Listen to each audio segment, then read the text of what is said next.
খেয়ে যে না বিশ্রাম নেয় যম তার পিছে ধায়। এটা আমাদের একটি প্রাচীন বাংলা প্রবাদ বাক্য। আজকাল অনেকেই বলছেন যে খাওয়া দাওয়ার পরে একটু হাঁটাহাঁটি করলে নাকি হজম শক্তি বৃদ্ধি হয়, অ্যাসিডিটি, গ্যাস এবং কোষ্ঠকাঠিন্য ভালো হয়। কিন্তু এটা কত বড় ভুল যারা করছেন তারা পরে বুঝতে পারবেন। তাই এখন থেকেই আমি তাদেরকে সতর্ক হতে অনুরোধ করব। নমস্কার, আমি প্রবীর অধিকারী, সিনিয়র ফিজিও ম্যাসাজ থেরাপিস্ট, যোগ থেরাপিস্ট, বাউরিয়া, হাওড়া, পশ্চিমবঙ্গ। যদি ফিজিওথেরাপি ও যোগ থেরাপির প্রয়োজন হয় আমার কন্ট্যাক্ট নম্বরে যোগাযোগ করতে পারেন। যে ব্যায়ামটি দেখছেন এটা বজ্রাসন। এটা খাওয়া দাওয়ার পরে 10 মিনিট করতে হয়।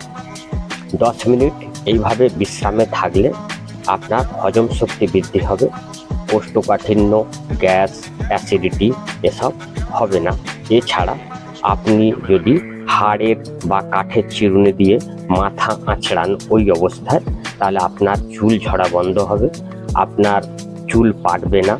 কারণ যেহেতু চুল পড়া বা পাকা আমাদের পেটের সঙ্গে বা ডাইজেশন প্রক্রিয়ার সঙ্গে অনেকটাই সম্পৃক্ত। আর যাদের পায়ে আর্থারাইটিস আছে, অর্থাৎ হাঁটুতে অল্প ব্যথা হয়, খটখট করে যন্ত্রণা হয়, তারাও এই ব্যায়ামটি করলে উপকার পাবেন। তবে যাদের আর্থারাইটিস বৃদ্ধি পেয়েছে, পাটা মুড়তে ভালো পারেন না, বেশি কষ্ট হয়, তারা জোর দিয়ে করতে যাবেন না। তারা আগে অন্যান্য ব্যায়াম করে হাঁটুর ব্যথা কমিয়ে তারপরে এই ব্যায়ামটি করবেন, নয়তো আপনার ব্যথা বেড়ে যেতে পারে এবং আপনার হাঁটুর ক্ষতি হতে পারে।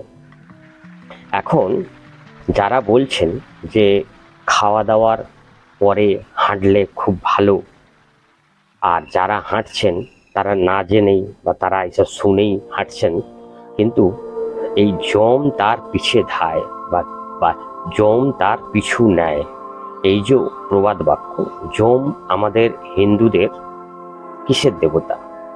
মৃত্যু দেবতা।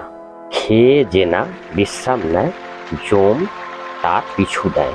এই কথার অর্থ হলো, খেয়ে দিয়ে বিশ্রাম না নিলে আমরা অপ্রত্যাশিত বিভিন্ন অসুস্থতার সম্মুখীন হব এবং ধীরে ধীরে আমরা মৃত্যুর দিকে এগিয়ে যাব। এটাই তার মানে। অর্থাৎ আপনারা কখনোই খেয়ে দিয়েই হাঁটতে যাবেন না। হাঁটা অবশ্যই উপকার, কিন্তু সেটা সকালে বৈকালে আপনি 45 মিনিট থেকে 1 ঘন্টা, কখনো দ্রুত কখনো ধীর গতি এইভাবে যদি হাঁটেন, তাহলে কিন্তু আপনার শরীরে ডাইজেশন প্রক্রিয়া খুব ভালো হবে, আপনার শরীর ঝরে যাবে, আপনার শরীর স্লিম থাকবে, শরীর হালকা থাকবে, আপনার শরীরে রোগ ব্যাধি কম আসবে।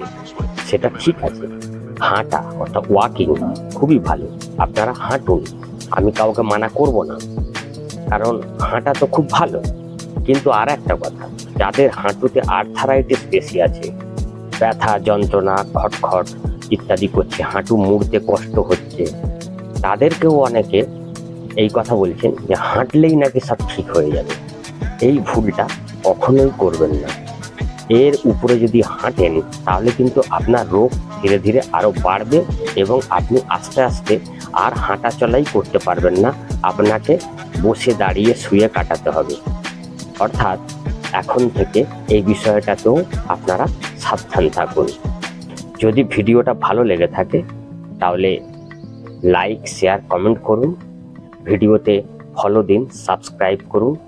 আবার দেখা হবে পরের ভিডিও। সুস্থ থাকুন, ভালো থাকুন, টাটা।